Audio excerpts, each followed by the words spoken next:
Welcome to దైవాస్ దైవీగం.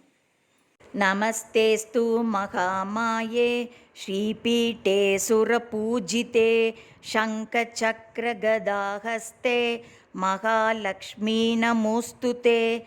నమస్తే గరుడారూఢే కోలాసురభయంకరీ సర్వపాపహరే దేవి మహాలక్ష్మీ నమోస్తుతే. सर्वज्ञे सर्ववरदे सर्वदुष्टभयङ्करी सर्वदुःखहरे देवी महालक्ष्मी नमोस्तुते. सिद्धिबुद्धिप्रदे देवी भुक्तिमुक्तिप्रदायिनी मन्त्रमूर्ते सदा देवी महालक्ष्मी नमोस्तुते. आद्यन्तरहिते देवी आदिशक्ति महेश्वरी योगज्ञे योगसम्भूते महालक्ष्मी नमोस्तुते. स्थूलसूक्ष्ममहारौद्रे महाशक्ति महोदरे महापापहरे देवी महालक्ष्मी नमोस्तुते.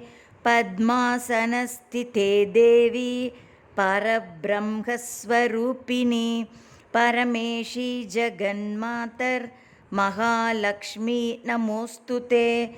श्वेतांबरधरे देवी नानालंकारभूषिते जगत्स्थिते जगन्मातर् महालक्ष्मी नमोस्तुते.